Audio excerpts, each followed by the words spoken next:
이날 사는 거죠. 이날. 이거는 우리나라에서 그 자격증 시험 볼 때도 나오는 거예요. 네. 물려도 삽니다. 물려도. 무조건 사요. 데이빗 라이언 같은 경우도 52주 신고가 매매를 하시는 분인데 물려도 삽니다. 이동평균선 3개만으로 120만 원을 1,060억으로 불렸다고? 그렇게 간단한 기법으로 큰돈을 벌 수 있다고? 라고 의심이 드는 것은 당연합니다. 하지만 이는 이미 입증된 사실입니다. 국내보다 해외에서 더 유명한 스웨덴 출신의 트레이더 크리스티안 콜라메기는 이동평균선 3개를 활용하는 기법만으로 8년 만에 120만 원을 1,060억 원으로 불려 자신의 기법을 인증하였습니다. 게다가 3개의 이동평균선만을 활용하는 기법의 위력은 일본 차트 분석의 1인자로 손꼽히는 고지로 강사의 저서 이동평균선 투자법에서도 강조되고 있는 사실입니다. 여러분들이 아는 그 이동평균선이 맞느냐고 물어보실 수도 있는데요. 네, 맞습니다. 우리가 아는 그 이동평균선이 맞아요. 그런데 다릅니다. 같은데 미묘하게 다릅니다. 이게 진짜 사람 미치고 폴짝 뛰게 만드는 디테일인데요. 머리 꽁꽁 쌈에 겨우 찾아 수익을 냈던 매수 타점도 이 기법을 사용하면 어이없을 정도로 간단하게 잡아낼 수 있습니다. 이동평균선 3개만을 활용하여 찾은 이 종목은 매도 타점 없이 225%의 상승을 보여주었으며 이동평균선 3개만으로 찾은 이 종목 역시 매도 타점 없이 101% 상승, 같은 방법으로 발굴한 이 종목 역시 77% 상승, 이 종목 역시 150% 상승하는 모습을 보여주었습니다. 오늘 영상은 이동평균선 투자법에서 다루는 이동평균선 대순환 분석구조, 이동평균선 설정법, MACD 지표를 활용한 확률 높은 종가 베팅 타점 잡는 법, 영원히 시장에서 먹히는 콜라매기 셋업, 고지로 강사 플러스 콜라매기 투자법을 조합한 투자법 등 여러분들의 투자 실력과 수익 향상을 위한 다채로운 내용들로 구성되어 있습니다. 기대하셔도 좋을 것입니다. 아울러 오늘 영상을 시청하신 후 이 책을 매수하여 보유하신 후 여러 번 읽어보실 것을 추천드립니다. 왜냐하면 이 책에는 이동평균선 투자법의 본질 및 활용에 대해 자세히 설명되어 있으며 여러분들이 그것을 이해하고 체득하셔야 자신의 기법으로 응용 소화 가능하기 때문입니다. 서론이 길었습니다. 이 책을 여러분들에게 소개해드릴 수 있어 기쁘게 생각하며 차분히 차근차근 영상을 따라와 주시면 좋겠습니다. 영상 시작해보도록 하겠습니다.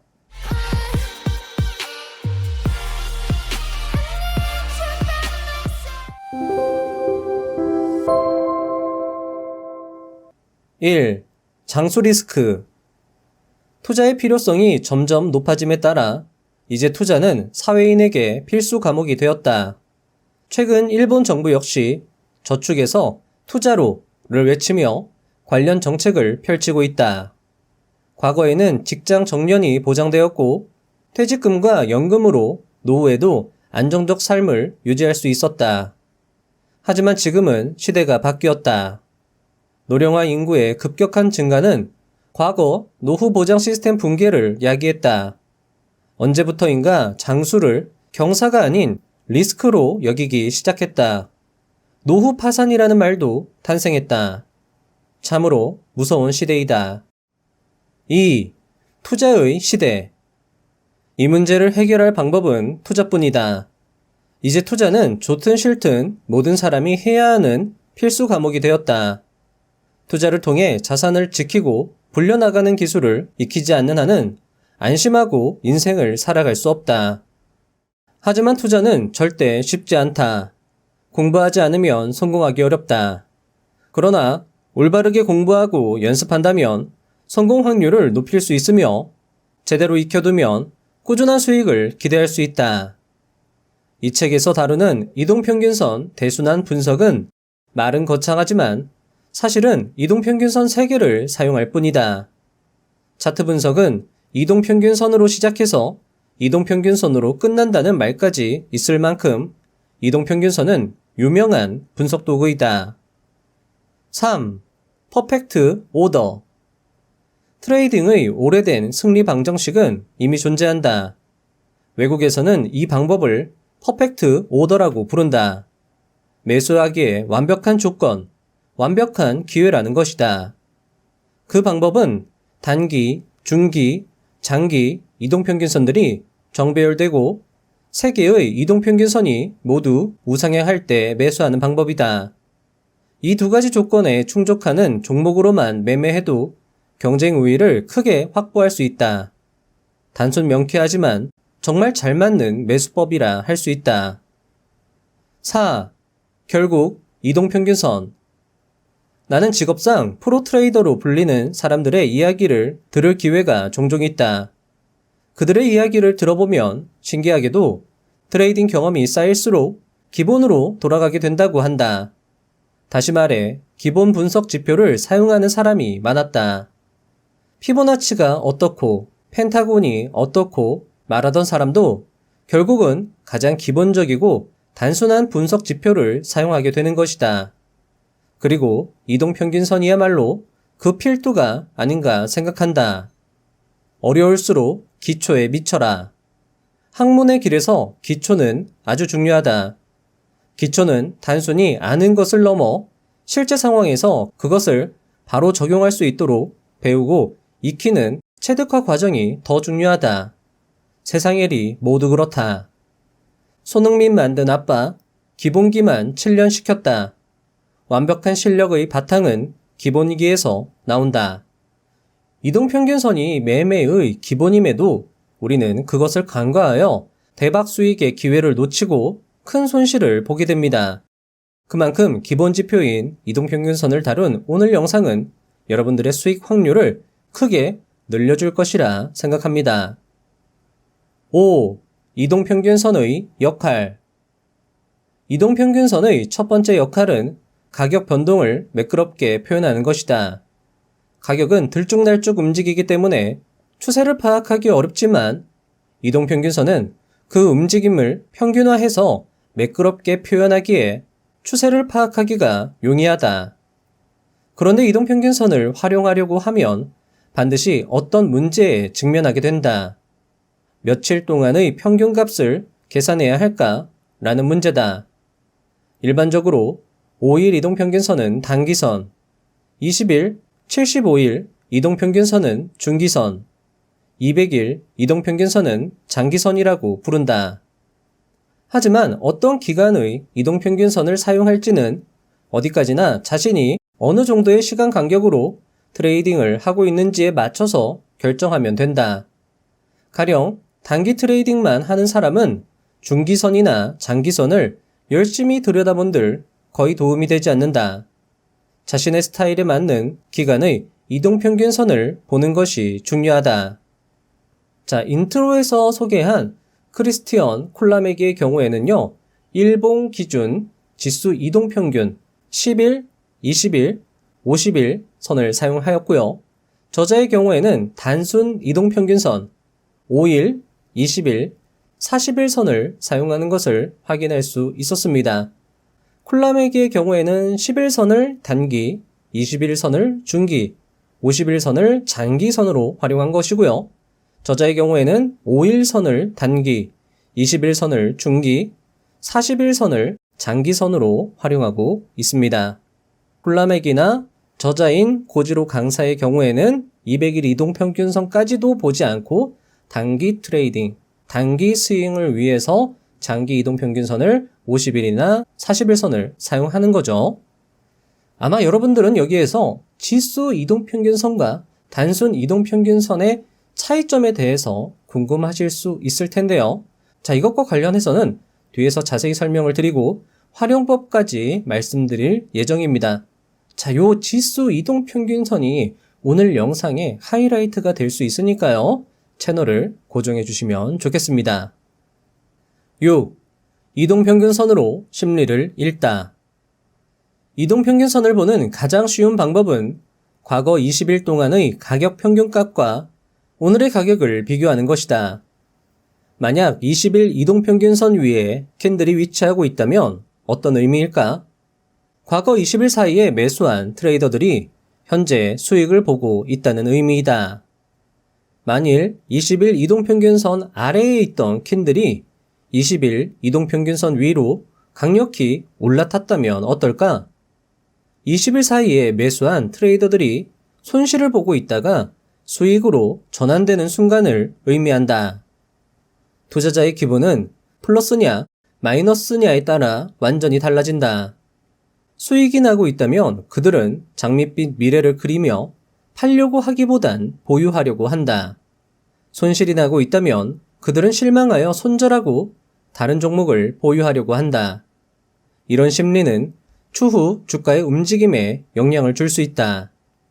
따라서 이동평균선과 캔들의 위치 관계를 살펴보면서 사람들의 심리를 읽는 것은 매우 중요하며 매수와 매도의 중요한 단서가 된다. 7.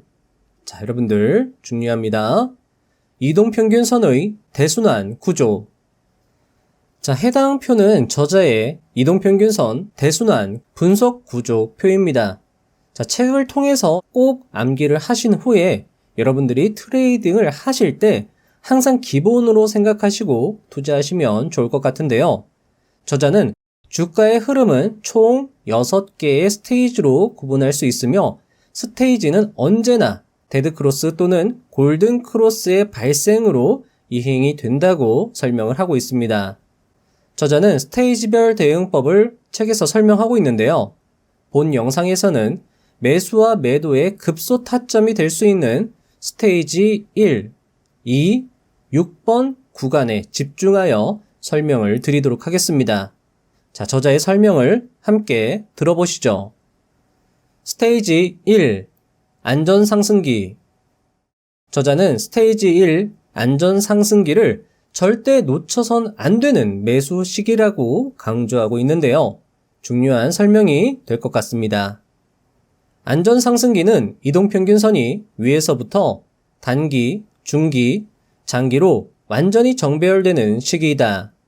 기본적으로 트레이더는 안전상승기의 시기에만 포지션을 취하는 것으로 충분하다. 그 밖의 시기는 쉽게 말하면 방향성이 명확하지 않은 시기로 이때는 이른바 오신호를 만날 가능성도 높다. 따라서 이때에는 트레이딩을 피하는 것 또한 하나의 선택지다. 이런 식으로 활용하면 대변동 장세에 확실히 이익을 낼 수 있다. 개인 투자자들을 보면 손절은 좀처럼 결단을 내리지 못하면서 어째서인지 이익 확정은 서두르는 경향이 있다. 이런 식이면 손실은 커지는 반면에 이익은 줄어들기 때문에 종합적으로 보면 이익을 내지 못하는 상황에 빠진다. 하지만 이동평균선 대순환 분석에서는 가격이 계속 오르는 한 청산 신호가 뜨지 않으므로 상승 추세가 계속될 때까지 포지션을 유지할 수 있다. 이동평균선을 분석할 때는 배열 순서, 간격, 기울기를 주목한다. 단기 이평선의 기울기가 가팔라지면서 이동평균선 간의 간격이 커진다면 이는 좋은 추세 상승의 신호로 보면 된다. 반대로 단기 이평선의 기울기가 둔화되면서 이동평균선의 간격이 좁아진다면 이는 추세 종말의 신호로 볼 수 있다. 하지만 상승의 힘이 크다면 좁아진 이평선은 다시 간격을 벌리면서 재차 상승하게 된다. 이때 이평선의 간격이 좁아지는 구간을 우리는 눌림목 구간이라고 한다. 스테이지 2. 하락 변환기. 우리는 상승하는 주가가 잠시 꺾였을 때 팔아야 하는지 아니면 계속 보유하고 있어야 하는지 고민하는 경우가 많습니다. 저자는 이런 고민을 충분히 이해하며 이평선을 활용한 구분법을 잘 설명해주고 있는데요. 저자 이야기를 들어보시죠. 가격이 하락 추세로 전환될 때는 움직임이 빠른 단기선이 제일 먼저 하락으로 전환된다. 단기선은 중기선을 위에서 아래로 교차하며 그 결과 이동평균선이 위에서부터 중기, 단기, 장기의 순서가 된다. 다만 이때 일시적으로 눌림목이 형성되는 경우도 있다. 이 경우에는 제1스테이지로 돌아간다. 따라서 제2스테이지는 제1스테이지에서 신규로 취했던 매수 포지션을 청산할 타이밍이지만 이동평균선이 교차하더라도 중기선과 장기선이 안정 상승을 지속하고 있다면 포지션을 유지한다. 즉, 중기선과 장기선이 형성하는 띠가 우상향이고 넓은 간격을 유지하고 있는 한은 단기선이 조금 하락했더라도 추세가 강하다고 판단한다. 그리고 단기선이 다시 중기선을 상방으로 돌파하면서 다시 정배열을 만든다면 그때가 눌림목 매수 타이밍이다. 한편 단기선이 중기선 아래로 내려가는 스테이지 2에서는 원칙적으로 하락 추세에 접어드는 첫 조짐이므로 매도의 선발대를 검토하며 대비한다. 선발대란 본래 생각했던 양의 일부만을 취하는 것이다. 또한 제1스테이지의 상승이 단번에 끝나버렸을 경우는 박스 장사로 접어들 가능성이 있다. 이것을 파악하기 전까지는 매도 포지션을 취하지 않는다. 자, 여러분들 이 부분이 중요합니다. 단기선이 계속 하락하고 있을 것, 중기선의 상승이 끝나고 거의 평평해졌을 때가 매도 포지션을 취하기 위한 조건이다. 자, 그러니까 단기선이 계속 하락하면서 중기선이 평평해졌을 때가 아니면, 그러니까 중기선이 눌림목의 판단에 어떤 굉장히 중요한 단서다라는 거죠. 중기선이 우상향을 하고 있으면 단기선이 잠깐 중기선 아래로 내려왔다 하더라도 좀 더 지켜봐야 될 것이고요. 그런데 중기선이 평평해졌는데 그 아래쪽으로 단기선이 하방 이탈했다라고 하면 그때는 정말로 매도를 고려해봐야 된다라고 저자는 이야기하고 있습니다. 그것이 눌림 타점과 실제로 찐 하락을 구분하는 방법이 될 수 있다라는 거죠. 스테이지 6. 상승 변화기, 매수 급소. 단기 이동평균선이 장기 이동평균선을 강력히 위로 뚫어주며 위에서부터 단기, 장기, 중기순으로 이동평균선이 배열되는 이 구간이야말로 상승의 시작 지점이 된다. 앞에서 설명했던 것처럼 트레이딩은 이평선들이 완전히 정배열되는 상승 안정기에만 하는 것이 좋지만 상승의 시작을 알리는 상승 변화기에 매수를 남들보다 빨리 시작하는 것도 이익을 극대화할 수 있는 좋은 전략이다. 다만 실제로 조기 주문을 실행하기 위해서는 먼저 다음의 조건을 충족했는지 확인해야 한다. 자, 여러분들 이 세 가지 조건 중요할 수 있습니다. 먼저 역배열 하락의 기간이 어느 정도 길어야 하고 단기 이동평균선이 중기, 장기 이동평균선을 차례대로 돌파해야 하며 마지막으로 중기선이 우상향이고 장기선은 평행 상태에 가까워야 한다. 참고로 이 조건을 충족하여 조기 매수했다 하더라도 단기선이 하강해 다른 선과 교차했다면 즉시 매도할 것을 잊지 말아야 한다. 저자는 3개의 이동평균선을 활용한 박스권 탈출 타점 잡는 법, 그리고 각 스테이지별 특징 및 대응법, 간격을 통한 추세의 힘 판단법 등 책에서 이와 같은 내용을 자세히 설명하고 있습니다. 기본에 충실하면서도 그 활용의 기발함이 정말 돋보였습니다. 이 부분은 꼭 책을 읽어보시면서 공부해보시면 좋겠습니다. 8. 실전 연습. 자, 이제부터 저자의 기법을 바탕으로 차트에 직접 적용해서 실전 연습을 한번 해보려고 하는데요. 차트를 보시면서 설명을 들으시면 이 투자법의 위력을 더 실감하게 되실 것 같습니다. 차트 설정법도 함께 설명을 드리도록 하겠습니다. 자, 먼저 이 표에서 세 단어를 암기해 주시면 좋겠습니다. 바로 이 상승 변화기, 스테이지 6에서의 상승 변화기의 이평선 배열인 단, 장, 중, 요 세 단어를 암기해 주시는 건데요. 자, 여러분들 한번 따라해 볼까요? 단, 장, 중. 잘하셨습니다. 자, 단장중, 단기선이 제일 위에 있고요. 그 다음이 장기선, 맨 아래가 중기선이 될 때가 바로 매수 급소다라는 거죠.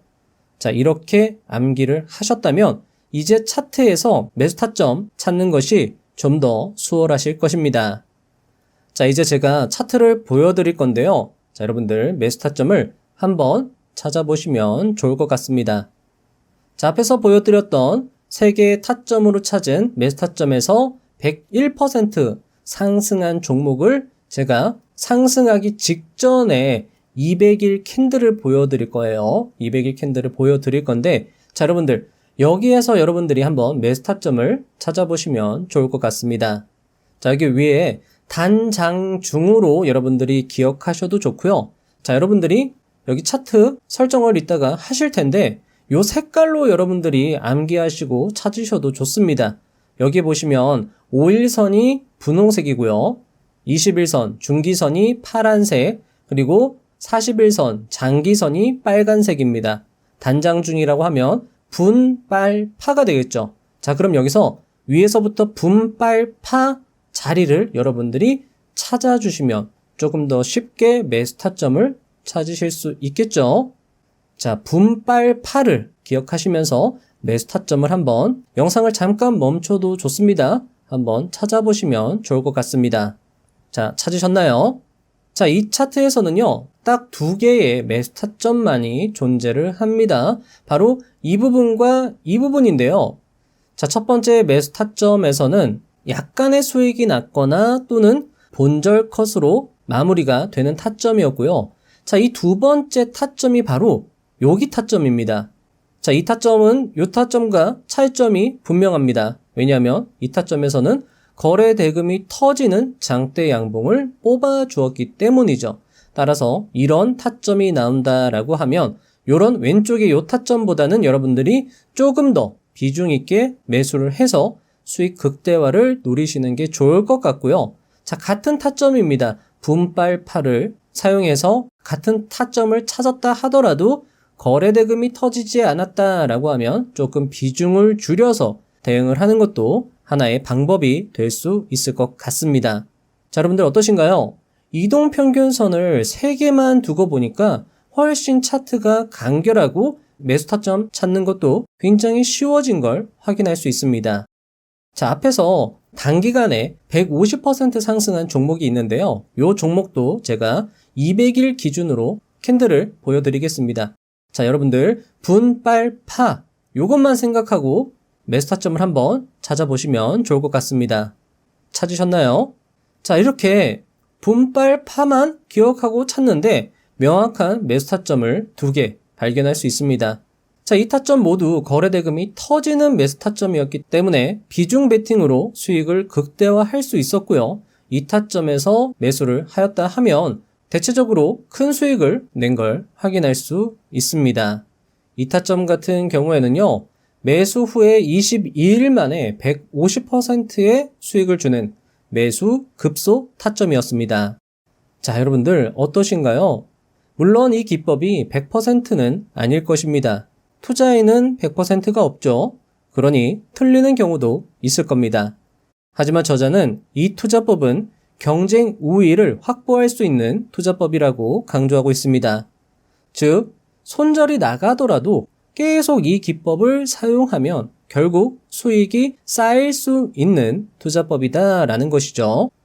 자, 다음으로 이동평균선 설정법입니다. 자, 여기 보시면 차트에 이동평균선이 굉장히 많이 보입니다. 하나, 둘, 셋, 넷, 다 6개. 6개의 이동평균선이 현재 표시가 되어 있는데, 자, 여기 보시면 왼쪽 위에, 키움증권 기준 왼쪽 위에 보시면 이런 식으로 종가, 단순, 그리고 숫자가 표시되어 있는 걸 확인하실 수 있을 겁니다. 이거를 더블 클릭해 주세요. 자, 그러면 지표 설정, 가격 이동평균이라고 하나의 표가 나옵니다. 자, 여기에서 조건을 5, 그리고 20선이었죠. 5, 20, 40이라고 여기 3개를 바꿔주세요. 자, 그리고 라인 설정으로 들어가서 5, 20, 40만 남겨두고 나머지 선들은 체크를 해제해 주는 겁니다. 자, 그리고 5일선 너비 3, 그리고 20에다가 클릭하고 너비 3, 그리고 40 클릭하신 다음에 너비 3으로 맞춰주시고요.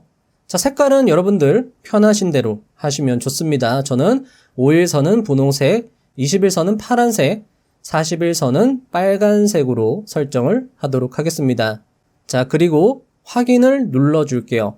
자, 그러면 앞에서 굉장히 복잡했던 이동평균선들이 굉장히 단순화 표시가 되는 걸 확인할 수 있습니다. 차트가 한결 깔끔해졌고요. 자, 이렇게 하는 게 저자는 타점 잡기도 훨씬 수월하다라고 이야기를 하는 겁니다. 자, 여러분들 최근에 급등이 나온 사조 시푸드의 경우에도 한번 타점을 잡아보도록 할까요? 자, 200개의 캔들로 볼게요. 자, 그리고 나서 요렇게 봤을 때 타점을 한번 함께 잡아보도록 하겠습니다.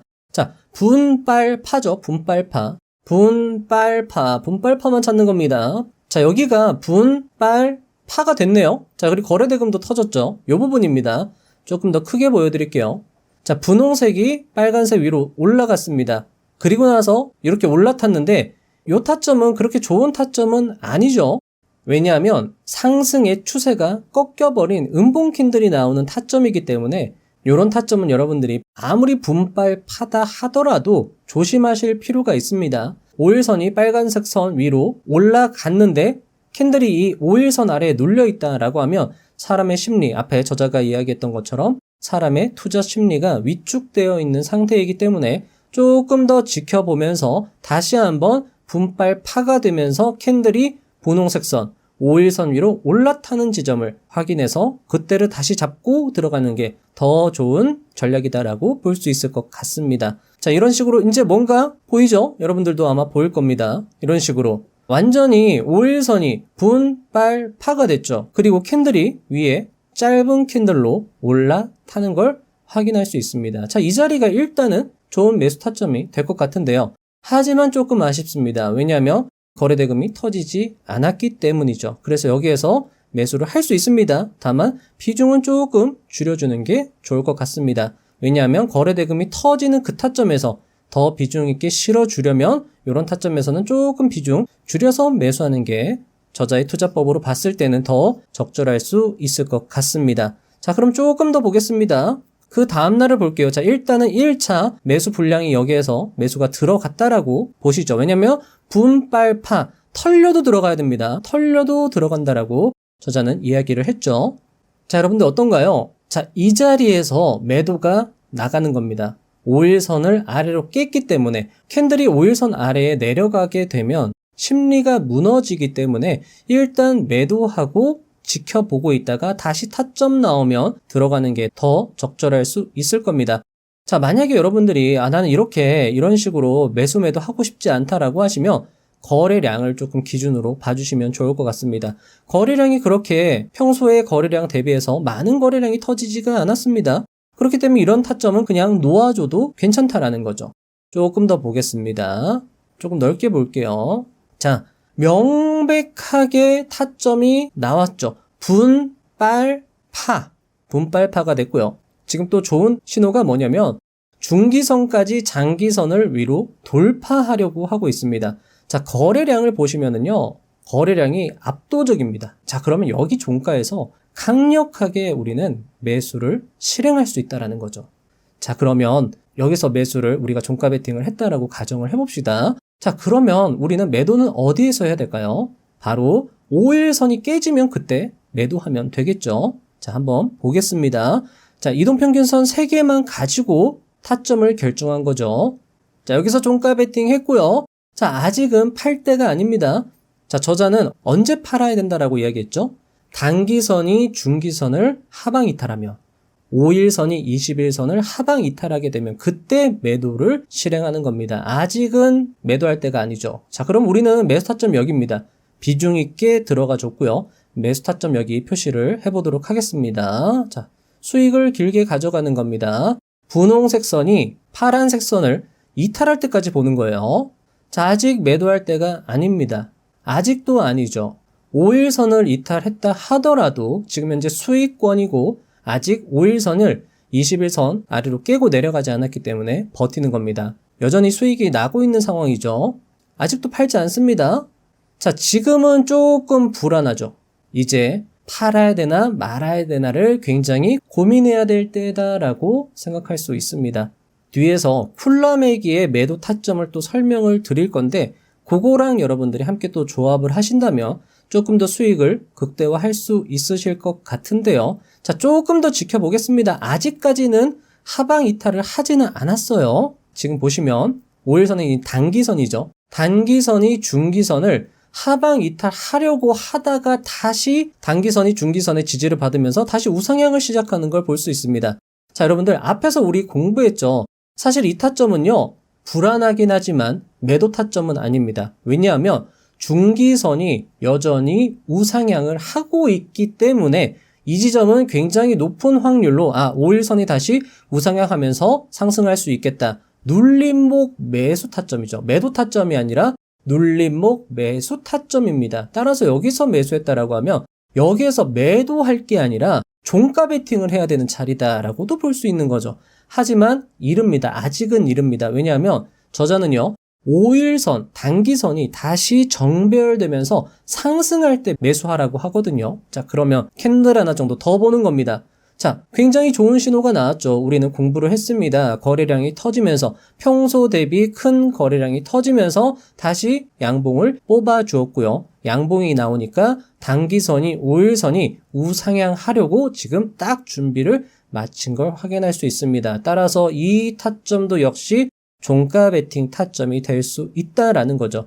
따라서 이 지점에서 매수를 잘 못하신 분들이다라고 하면 이 지점은 좋은 눌림목 매수 타점이 될 수 있을 겁니다. 자, 하지만 여기에서 비중 베팅을 잘 하신 분들은 계속 수익을 길게 가져가실 수 있을 겁니다. 조금 더 볼게요. 자, 보시면 5일선이 단기선이죠. 단기선이 중기선과 평행해지면서 우상향하고 있습니다. 굉장히 좋은 추세 상승의 신호죠. 그리고 나서 상한가 가는 움직임을 보여주었습니다. 자, 이 투자법을 사용해서 최초 매수 지점에서 현재 수익률은 며칠이죠? 한 23일, 한 달 걸렸지만 꽤 비중 있게 투자했고요. 54%의 수익을 낼 수 있었다라는 겁니다. 게다가 여기에서 매수를 했고, 자, 만약에 이 눌림 타점이죠. 이 눌림 타점에서 매수를 다시 한번 잘 했다라고 하면 수익을 더 극대화할 수 있었다라는 겁니다. 자, 그리고 뒤에서 설명드릴 쿨라매기의 매수 타점으로 여러분들이 매수 타점 잡으셔도요. 지금 현재 여기에서 타점을 하나 더 잡아낼 수 있어요. 그러니까 오늘 영상이 여러분들 도움이 많이 되었으면 합니다. 자, 이런 식으로 여러분들이 이동평균선 3개만을 가지고 깔끔하고 간단 명료하게 매수 타점 잡고 매도하는 방법을 사용할 수 있는 거죠. 저자의 책을 또 보시면 이 투자법이 훨씬 더 이해가 잘 되시고 이 원리에 대해서도 더 깊게 이해하실 수 있을 거라 생각을 합니다. 자, 그리고 이동평균선 설정 꿀팁이 아직 하나 남아 있는데요. 자, 이게 아까 앞에서 말씀드린 하이라이트라고 말씀을 드렸습니다. 자, 이건 뒤에서 설명을 드릴 테니까요. 채널을 고정해 주시면 좋겠습니다. 그리고 손절 타점, 익절법 역시 더 자세하게 뒤에서 설명을 드릴 예정입니다. 9. 자, 여러분들 중요합니다. 대순환 MACD 마스터. 지금부터 저자의 MACD 활용법과 관련된 설명을 말씀드릴 건데요. 이동평균선과 MACD를 조합한 투자기법은 정말 기발하면서도 유용했습니다. 저자의 이야기를 들어보시죠. 이동평균선 투자법의 MACD 지표를 활용하면 좀 더 빠른 매수 타점을 잡을 수 있다. 또는 매수 타점의 전조 신호를 확인하여 매수 신호 발생 시 좀 더 확신 있는 투자를 가능케 한다. 먼저 왜 MACD를 사용하는지에 관해 이야기하겠다. MACD는 우리말로 옮기면 이동평균 수렴 확산이다. 즉, 말 그대로 MACD 지표는 이동평균의 일종인 셈이며 이동평균선이 달라붙거나 떨어지는 것을 나타내는 지표라고 할 수 있다. 그리고 우리는 MACD 지표를 통해서 차트의 골든크로스나 데드크로스를 예측할 수 있다. 그런데 여기서 알고 넘어가야 할 것이 MACD에 사용되는 이동평균선인 지수 이동평균의 개념이다. 지수 이동평균선은 일반적으로 사용되는 단순 이동평균선과 결을 달리한다. 한국이나 일본에서는 단순 이동평균선을 많이 사용하지만 해외에서는 일반적으로 지수 이동평균선을 사용한다. 지수 이동평균선과 단순 이동평균선의 가장 큰 차이점은 지수 이동평균선에서 천장이나 바닥 신호가 더 빨리 발생한다는 것이다. 또한 지수 이동평균선의 움직임은 단순 이동평균선에 비해서 오르내림이 매끄럽다. 지수 이동평균선은 단순 이동평균선의 단점을 보완한 지표이기도 하다. 단순 이동평균선은 가깝든 멀든 모든 가격을 동일 비중으로 하여 평균 계산한다. 하지만 지수 이동 평균선은 최근 가격에 더 많은 비중을 두어 평균값을 도출한다. 그렇기 때문에 좀 더 빠르게, 좀 더 매끄럽게 움직이는 것이다. 그리고 그런 지수 이동 평균의 움직임이 MACD에 포함된 것이다. 10. MACD 설정 및 활용법. 자, 여러분들, 백문이 불여일견이란 말이 있습니다. 한번 보는 것이 100번 듣는 것보다 낫다는 뜻이죠. 그래서 MACD 설정 및 활용법을 바로 보여드리면서 설명을 드려보도록 하겠습니다. 자, MACD 설정은요, 왼쪽, 키움증권 왼쪽에 메뉴창을 클릭해 주신 다음에요. 자, 이 메뉴창에다가 MACD라고 검색을 해 주십니다. 자, 그러면 위에서 세 번째 MACD라고 되어 있죠. 요거 클릭하시고요. 이 밑에 MACD라고 보입니다. 요거를 클릭해 주세요. 자, 그러면 MACD 오실레이터 12, 26, 9 MACD 시그널 요런 차트가 아래에 추가가 됩니다. 요렇게 추가만 해주시고요. 별다른 설정은 하지 않으셔도 좋습니다. 자, 여러분들 바닥 신호는 어떻게 확인하느냐. 바닥 신호는요. 자, 여기 보시면 MACD 여기 보시면 파란색으로 막대 모양 그래프가 하나 나오는데요. 이제 요게 MACD 히스토그램입니다. MACD 히스토그램이 파란색일 때, 파란색을 보여줄 때 그 파란색 히스토그램에 가장 저점이 발견되었을 때가 이 차트의 저점 신호다라고 여러분들이 생각을 해주시면 좋을 것 같아요. 그러니까 히스토그램이 이렇게 파란색으로 표시가 되고요. 자, 그리고 보시면 여기에 선이 두 개가 하나 있습니다.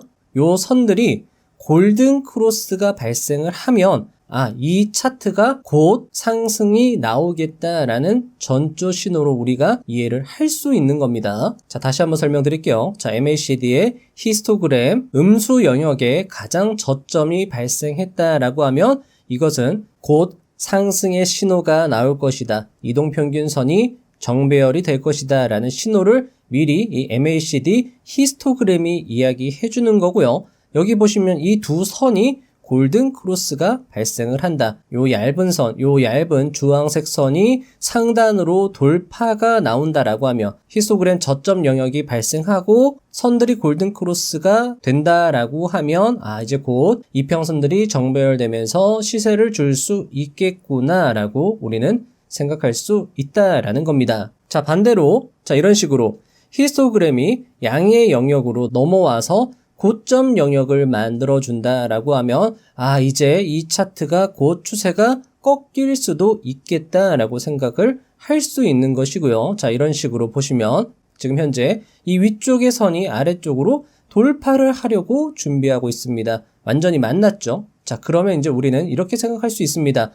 이제 곧 추세가 꺾일 수 있겠다라고 생각을 할 수 있는 거죠. 하지만 우리는 여기에서 매수를 잘 했기 때문에 아직까지는 매도 타점이 나오지 않았다라고 볼 수 있습니다. 자, 아무리 MACD가 지표가 좋다라고 해도 기본적으로 우리는 이동평균선을 따라갑니다. 중기 이동평균선이 우상향하고 있기 때문에 아직까지는 매도 타점이 나오지 않았다라고 볼 수 있는 거죠.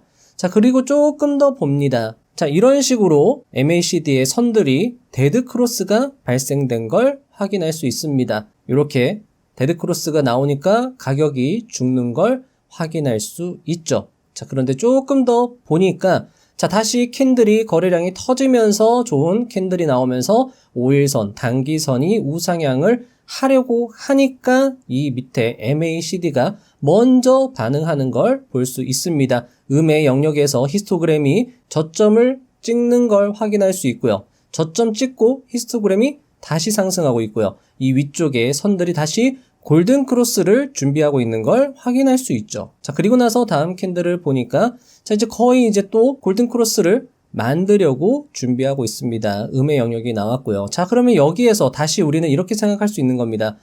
지금 현재 눌림목을 만들고 있는 것 아닌가라는 생각을 하면서 이 타점에서 종가 베팅을 못했다 하더라도 이런 타점에서 다시 타점을 잡고 들어갈 수 있는 거죠. 왜냐하면 지금 현재 5일선이 우하향하다가 다시 이 캔들에서 우상향을 시작을 했고요. 중기선이 아직까지 우상향을 유지하고 있기 때문에 이 캔들의 종가에서 우리는 매수 대응을 해볼 수 있다라는 겁니다. 만약에 이 지점에서 우리가 매수를 했다라고 하면 이 캔들이 5일선 아래로 완전히 벗어나는 그 지점이 손절 타점이 될 수 있겠죠. 자, 여러분들이 이렇게 5일선 바깥으로 잠깐 캔들이 빠져나왔다가 종가가 다시 5일선 위로 올라타는 경우가 굉장히 많은데요. 저자도 그렇고요. 뒤에서 말씀드릴 콜라맥이 역시 잠깐 터치하고 올라오는 그 가격에는 매도하는 게 아니다. 완전히 종가가 5일선을 이탈했을 때 그때 매도하는 게 좋다라고 이야기를 하고 있습니다. 그러니까 여러분들이 5일선이 깨졌다, 일시적으로 장중에 깨졌다 하더라도 그때 매도하지 마시고 종가가 어디에 위치하고 있는지까지 좀 확인하시고 매도하시는 습관을 들이시면 좋을 것 같습니다. 자, 그래서 MACD 설정법을 말씀을 드렸고 MACD를 어떻게 활용하는지도 한번 설명을 드려봤습니다. 11. 자, 여러분들 이 부분도 역시 중요합니다. 콜라매기 투자법. 자, 이제부터 120만원을 1060억으로 만든 콜라매기 투자법을 설명드릴 텐데요. 이동평균선 투자법에 나오는 투자법과 콜라매기의 투자법을 조합하시면 굉장히 유용한 투자를 하실 수 있을 거라 생각을 합니다. 결이 같아요. 결이 같고 이동평균선 투자법에 콜라매기 투자법을 얹은다면 여러분들이 굉장히 좋은 매수 타점을 하나 더 얻어 가실 수 있을 겁니다.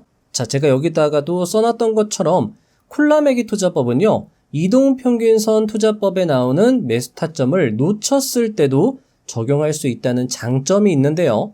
콜라매기 투자법에 대해서 말씀을 드린 후에 차트를 통해서 다시 설명을 드리도록 하겠습니다. 크리스티안 콜라매기는 스웨덴의 투자자로서 해외에서 굉장히 유명한 트레이더다. 그는 투자를 시작한 후 2년간 4번의 깡통을 경험한 후 공부를 통해 해당 투자법을 발견하였다.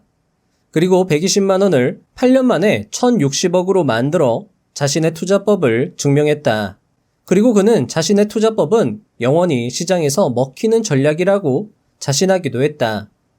그는 10, 20, 50 지수 이동평균선 3개만을 활용하여 매매를 한다. 그의 매수 타점 잡는 순서를 설명하면 다음과 같다. 먼저 세 지수 이동평균선이 모두 정배열되며 주가가 크게 상승하는 종목을 대상으로 한다. 고지로 강사가 말하는 스테이지 1, 안정상승기에 접어든 종목을 대상으로 하는 것이다. 하지만 그는 정배열 구간에서 매수 타점을 잡지 않는다. 그는 정배열되며 상승하는 가격이 전고점을 돌파하지 못하고 횡보할 때 만들어지는 하향 추세선 또는 박스 저항선을 상방으로 돌파하는 장대 양봉이 나올 때 매수를 시행한다. 손절 타점은 장대 양봉의 저점을 이탈할 때이며 익절 타점은 매수 후에 3에서 5일 후 3분의 1 물량을 매도하고 손절 타점을 돌파 가격으로 재설정한 후에 20일 지수 이동평균선을 이탈할 때 모든 물량을 매도한다. 최종 익절 타점은 10일 지수 이동평균선을 사용해도 좋다. 콜라매기는 가격이 장중에 손절 타점과 익절 타점을 건드렸다고 해서 매도를 실시하지 않는다. 그는 캔들의 몸통, 즉 종가가 완전히 이탈할 때 비로소 매도를 실시한다. 그의 매매 타점은 손익비가 매우 우수한 것으로도 유명하다. 손절은 짧게 유지하지만 수익은 최대한 길게 유지하여 수익을 극대화한다. 그는 일봉 차트에서 이 투자법을 적용하지만 주로 15분 봉에 적용하여 매매를 했다고 알려져 있다. 즉, 이 기법은 일봉 차트, 분봉 차트 모두 적용된다는 것이다. 그의 매매법을 좀 더 자세히 설명하면 다음과 같다. 먼저 그는 ADR, 일평균 변동성보다 손절 비율이 크면 안 된다고 강조한다. 즉, 종목의 차트 캔들 1등락폭을 대략 평균 잡았을 때 5% 등락을 한다고 한다면 손절률은 5%를 넘어선 안 된다는 것이다. 이는 하향 추세선 또는 저항선을 돌파할 때 당일 저점에서 5% 상승할 때 정확히 매수가 들어가야 함을 의미한다. 다음으로 그는 1에서 3개월간 30%에서 100% 상승률을 보인 종목을 대상으로 한다. 1에서 3개월간 가장 큰 상승을 보여준 상위 1%의 종목을 대상으로 한다고 봐도 좋다. 다만 3개월에서 6개월간 큰 상승을 보여준 종목은 이미 시세를 주었다고 판단하여 매수 대상에서 제외한다. 콜라매기 투자법은 윌리엄 오닐의 손잡이 달린 컵 모형과 매우 유사하다. 다만 콜라매기는 윌리엄 오닐의 모형을 좀 더 간결하게 개량하였다는 점에서 차이가 있다고 할 수 있다. 콜라매기 역시 큰 상승 후 횡보할 때 거래량이 마르면서 등락폭 약 5% 정도의 단봉이 출현하면 좋다고 말한다. 윌리엄 오닐 역시 강조하는 것으로 거래량이 마르면서 짧은 캔들이 출현하는 것은 매도세가 마르고 있다는 증거로 볼 수 있다. 그는 상승 후 횡보하는 기간은 대략 2주에서 2개월 정도 걸린다고 말하며 돌파 시에는 거래량이 크게 상승해야 한다고 말하고 있다. 종목을 고를 때에는 실적이 크게 상승한 종목, 섹터가 함께 상승 중인 종목, 뉴스가 있는 종목을 좋게 본다. 역시 윌리엄 오닐의 캔슬림 투자법이 연상되는 부분이다. 12. 자, 여러분들 중요할 수 있습니다. 고지로 강사 플러스 콜라매기 투자법 종합. 자, 앞에서 여러분들 보여드렸던 종목을 바탕으로 한번 설명을 드려보도록 하겠습니다. 자, 여러분들 이동평균선 투자법에서 종목 찾는 법 뭐였죠? 분빨파입니다. 분빨파를 찾아주는 거죠. 분빨파. 분빨파가 이루어지는 여기가 매수 타점이 될 수 있다라는 겁니다. 자, 지금 보시면 요 캔들이죠. 요 캔들에 정확히 올라탄 걸 확인할 수 있습니다. MACD 차트를 봐도 히스토그램이 음의 최저점을 찍고 점점 상승하는 걸 확인할 수 있고요. MACD의 선들이 현재 골든 크로스가 발생되었다라는 걸 확인할 수 있습니다. 이것을 확인했다라고 하면 이제 이평선들이 정배열 되겠구나라는 걸 우리는 생각할 수 있다라는 거죠. 자, 물론 여러분들 여기서 완벽하게 정배열이 되지는 않았습니다. 상승의 초입이다라는 거죠. 따라서 일단 거래 대금이 터지면서 5일선이 우상향하는 게 아니기 때문에 1차 물량을 이 지점에서 매수해 주는 겁니다. 자, 그리고 조금 더 지켜보는 거죠. 자, 이제는 5일선이 중기선과 장기선을 차례대로 돌파했기 때문에 다음에 돌파해야 되는 선은 중기선이 장기선을 돌파를 해줘야 됩니다. 그래야지 완전한 정배열이 형성되는 거죠. 자, 지금 현재 장대 양봉을 뽑아 주었습니다. 하지만 자, 일단은 이때 들어갔던 매수 물량은 수익이 나고 있습니다. 하지만 완벽하게 정배열이 되고 있지는 않죠. 자, 조금 더 보겠습니다. 자, 아직까지도 정배열은 아니지만 지금 현재 중기선이 장기선을 돌파하려고 딱 버티고 있습니다. 자, 이때 우리는 여기 지점에서 한번 매수를 추가적으로 시행할 수 있다라는 거죠. 만약에 여기에서 매수를 시행했다라고 한번 가정을 해봅시다. 자, 여기에서 1차 물량이 들어갔고요. 2차 물량이 여기에서 들어가 주는 겁니다. 자, 조금 성급한 감은 있었지만 이 물량의 가격이 5일선 밑으로 떨어지지 않는 한 일단은 버텨주는 거다라고 여러분들 생각을 해주시면 좋을 것 같아요. 자, 또는 눌림목이 발생할 수 있습니다. 거기에서 3차 물량을 추가 매수하는 것도 좋은 방법이 될 수 있을 겁니다. 자, 이런 식으로 완전히 정배열된 걸 확인할 수 있습니다. 요럴 때 5일선 닿을 때 추가 매수를 하는 것도 방법이 될 수 있을 겁니다. 자, 이제 기로에 놓여 있습니다. 캔들이 완전히 5일선을 벗어난다라고 하면 우리는 매도를 고려해야 합니다. 하지만 그때도 이 중기선이 우상향을 유지하고 있다라고 하면 버텨볼 수 있는 거죠. 자, 1차 물량을 여기에서 매수 또는 여기에서 매수했다라고 가정을 하고요. 두 번째 물량을 우리가 여기에서 매수했다라고 한번 가정해 봅시다. 자, 그리고 나서 캔들의 움직임을 보겠습니다. 자, 아직까지 중기선이 우상향하고 있는 걸 확인할 수 있습니다. 자, 그리고 나서 다시 좋은 거래량이 터져주면서 우상향, 5일선을 다시 우상향 시키려고 준비하고 있는 걸 역시 확인할 수 있죠. 자, 계속 보겠습니다. 거래량이 증가하면서 5일선이 우상향하고 있다는 건 좋은 신호로 볼 수 있습니다. 여기가 눌림 타점이 될 수 있습니다. 왜냐하면 저자가 이야기한 눌림 타점이 될 수 있는 거죠. 5일선이 다시 우상향하고 있습니다. 현재 중기선과의 이격도 굉장히 큰 걸 보면은 이거 추세의 힘이 굉장히 강할 수 있겠구나 라고 우리는 생각할 수 있다라는 거죠. 자, 이렇게 음봉이 발생했지만 이 캔들이 아직까지 5일선을 완전히 이탈하지 않았기 때문에 현재 가격은 죽지 않았다라고 판단을 할 수 있습니다. 1차 여기에서 매수, 2차 여기에서 매수, 3차 여기에서 매수를 했습니다. 자, 그리고 나서 다행히 좋은 상승세가 나와 주었습니다. 자, 지금 현재 보시면 저점에서부터 여기 종가까지 117% 상승한 걸 확인할 수 있습니다. 대략 보면은 한 달 정도 걸려서 100% 상승이 나왔다라는 거죠. 자, 보시면 저자의 투자법으로 이야기를 드린다면 이 매수 타점 하나, 둘, 셋, 좋은 매수 타점 3개를 발굴할 수 있습니다. 그런데 이 자리에서는 콜라매기는 매수하지 않습니다. 바꿔 말하면 여러분들이 이 타점을 다 놓쳤다 하더라도 이렇게 움직임이 나오고 있는 종목은 콜라매기 타점으로 또 잡아갈 수 있다라는 거죠. 자, 일단 여기 1차, 2차, 3차를 매수 잘해서 수익을 내고 있습니다. 자, 이제는 콜라매기 타점을 잡아봐야 되는데요. 자, 크게 상승하는 종목에서 정배열될 때 매수하는 게 아니라 정고점을 돌파하지 못할 때, 횡보할 때 매수를 준비하는 겁니다. 이 차트를 조금 더 앞으로 돌려보도록 하겠습니다.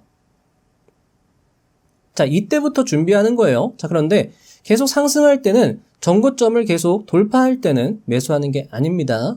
자, 이런 식으로. 자, 처음으로 고점을 돌파하지 못하는 캔들이 나왔습니다. 그럼 이제 우리는 추세선을 그을 수 있습니다. 고점과 고점을 연결하는 이런 하향 추세선을 그릴 수 있다라는 거죠. 자, 그리고 나서 다음 캔들을 봅니다. 자, 다음 캔들이 이런 식으로 형성이 되었다면 우리는 다시 하향 추세선을 이런 식으로 조정을 할 수 있습니다. 콜라매기 투자법에 따르면 이 하향 추세선을 강력히 돌파하는 장대 양봉이 나왔을 때 매수를 실행해 준다라고 이야기하고 있습니다. 자, 이런 식으로 장대 양봉, 이 하향 추세선을 강력하게 돌파하는 장대 양봉이 나왔을 때 매수를 해줘야 되는데 콜라매기 같은 경우에는 ADR이라는 지표를 통해서 손절을 관리하고 있는 걸 확인할 수 있습니다. 자, 따라서 여러분들 이 캔들의 등락폭, 대략적인 등락폭을 우리는 확인할 수 있는데요.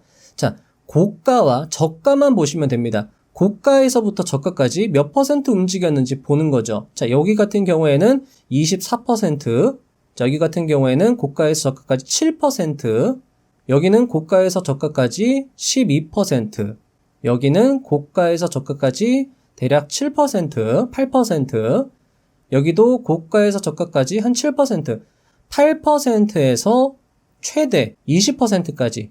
그러면 8에서 20의 중간값이라고 하면 한 14%가 되겠네요. 자, 그러면 우리는 여기에서 매수 타점을 어디로 잡느냐? 최초 저점 지점에서 14% 상승한 지점에서 매수를 해주는 겁니다. 대략적으로 따지면은요, 요 지점에서 한번 보겠습니다.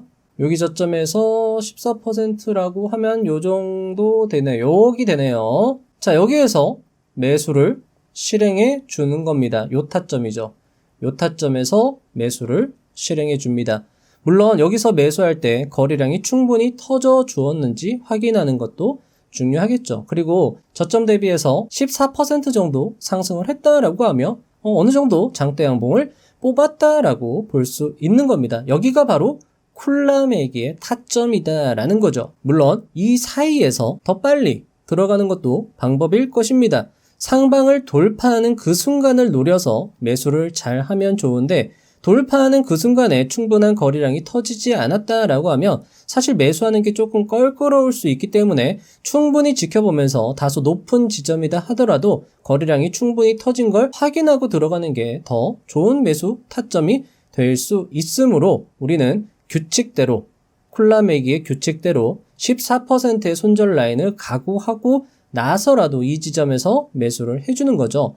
자, 그런데 우리가 매수를 할 때 손절률이 이미 결정이 되어 있기 때문에 우리는 매수 비중을 역으로 계산해낼 수 있습니다. 자, 뒤에서 설명을 드릴 예정이지만 전체 계좌에서 1%의 손실이 넘어가면 안 된다라는 거죠. 그러면 내가 여기에서 어떤 비중으로 매수를 해서 내 생각과 달리 여기서 매수한 물량이 이 저점을 깨고 내려갔을 때 나는 이 정도의 손실이 날 거야 라는 걸 예측할 수 있고, 이 손실이 전체 계좌의 1%가 넘어간다라고 하면 지금 현재 여기에서 매수해야 되는 물량을 좀 더 줄여줘야 된다라는 결론을 도출해낼 수 있을 것이고, 그러면 이 지점에서 매수 물량은 우리가 결정을 해낼 수 있다는 거죠. 왜냐하면 손절률을 우리가 이미 결정을 해놨기 때문에 이 지점에서의 적절한 물량은 계산이 될 것이다. 그러니까 손실 나가도 괜찮다. 어차피 전체 계좌에서 전체 투자금에서 1% 손실 나가는 것이기 때문에 다소 높은 자리다 하더라도 나쁘지 않은 타점이 될 수 있다라는 거죠. 이 지점에서 몰빵 투자를 하거나 이 지점에서 굉장히 비중을 크게 해서 들어간다라고 하면 잘못된 투자법이 될 수 있겠지만, 이제 아무리 타점이 좋아도 자산 관리가 되지 않으면, 비중 관리가 되지 않으면 잘못된 투자법이지만, 아무리 타점이 높다 한들 내가 비중 결정만 잘한다라고 하면 얼마든지 좋은 타점이 될 수 있다라는 거죠. 그래서 여기에서 비중 결정을 잘 해서 들어가 주는 겁니다. 자, 그리고 나서 콜라매기 같은 경우에는요, 손절 라인은 당일 저점 여기에다가 손절 라인을 걸고요, 여기에서 매수를 하는 겁니다. 자, 그리고 나서 5일을 지켜보는 겁니다. 3에서 5일을 지켜본다라고 이야기를 했습니다. 한번 볼게요. 1일, 2일, 3일. 자, 여기에서 매도를 해도 좋고요. 또는 자, 여기에서 이제 전체 물량의 3분의 1 정도를 익절해 주는 겁니다. 또는 이틀 정도 더 봐도 되겠죠? 하나, 둘. 여기에서 3분의 1을 털어주는 겁니다. 털어주고요. 그리고 나서 여기가 손절 라인이거든요. 여기는 매수 타점이고, 손절 라인을 여기서 일단은 익절합니다. 익절하고 손절 라인을 나의 매수단으로 올려주는 겁니다. 그리고 나서 언제 매도하느냐? 20 이동평균. 자, 여러분들 여기에서 콜라매기는 단순 이동평균선이 아니라 지수 이동평균선을 사용한다라고 했잖아요. 자, 그러면 여기를 더블 클릭. 아까 설명드린 것처럼 왼쪽 위에 이동평균선 설정할 수 있는 여기 숫자를 더블 클릭해주면 이제 지표 설정이 나옵니다. 자, 여기서 이평 종류를 단순이 아니라 지수로 바꿔주는 겁니다. 자, 그리고 나서 어차피 우리는 콜라매기 투자법으로 매수 타점을 잡는 건 사실 이동평균선이 필요하지 않아요. 우리는 이미 이동평균선 투자법이라는 책을 공부했기 때문에 굳이 매수 타점 잡는 건 이동평균선이 필요하지 않고요.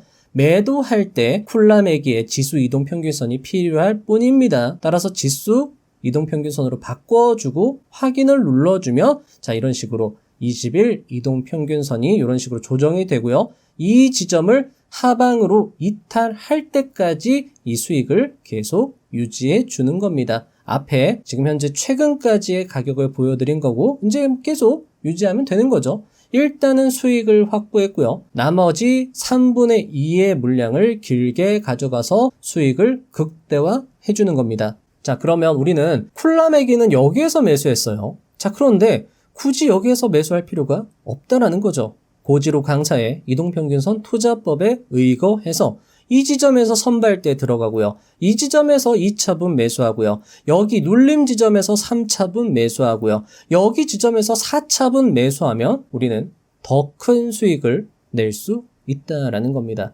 그리고 이 지점을 아이고 놓쳤어요. 아이고 아까워라. 이렇게 크게 상승한 종목이 있었구나. 라고 해도 우리는 이 지점을 잡아서 수익의 기회를 추가적으로 확보할 수 있다라는 겁니다. 13. 자산관리법 콜라매기. 대부분의 포지션은 전체 투자금의 10%에서 20% 비중으로 들어간다. 그리고 1회 트레이딩의 손실액은 전체 투자금의 1% 이상을 넘기지 않는다. 계좌의 크기가 작았을 경우는 1.5%까지 허용하기도 했다. 오버나이스라는 경우 물량은 전체 계좌의 30%를 넘기지 않는다. 만약 다수의 포지션을 취하여 전체 투자금의 30% 이상이 투자되어 모두 오버나이스를 해야 하는 경우라면 일부를 익절하여 비중을 30% 이하로 맞춰준다. 14. 트레이딩의 올바른 순서.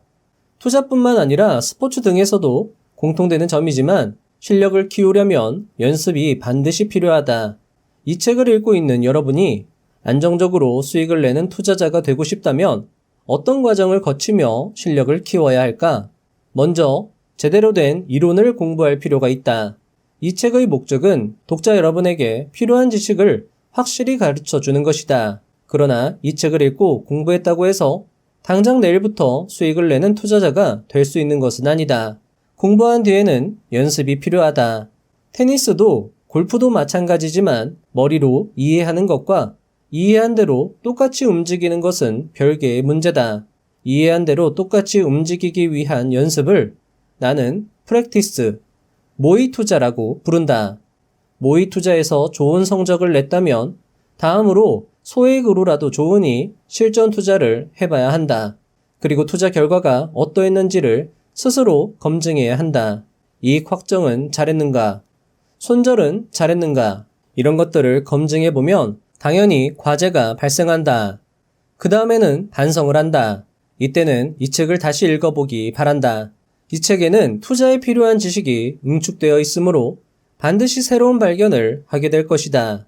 그렇게 다시 공부하는 것이다. 공부, 연습, 실천, 검증, 반성. 이 순환을 반복하면서 최소 이 책을 3번은 읽기 바란다. 처음에 읽을 때는 이런 이야기구나 라고 이해하고 두 번째로 읽을 때는 여기가 포인트구나 라고 깨달으며 세 번째로 읽을 때는 세세한 부분에 이르기까지 내가 전하고자 하는 바를 전부 이해할 수 있을 것이다. 물론 4번, 5번 읽으면 더욱 깊이 이해할 수 있다. 마치며 시간 관계상 영상을 여기서 마무리해야 하는 것이 아쉽습니다. 책에는 저자가 설명하는 그랜빌의 법칙, 영상에서 미처 설명하지 못한 스테이지 2, 3, 4 국면의 대응법, 박스권 탈출 간파 전략, 띠를 통해 가격 변동의 흐름 읽는 법, ATR을 활용한 터틀 비중 결정법 등 투자에 도움이 되는 내용들이 가득했습니다. 영상 말미에 저자의 말처럼 책을 여러 번 읽으면서 공부하기에 충분한 가치가 있는 책이라 생각이 됩니다. 책을 읽어보시면 좋을 것 같습니다. 덴젤 워싱턴은 한 수상식에서 자신의 소감을 이렇게 말합니다.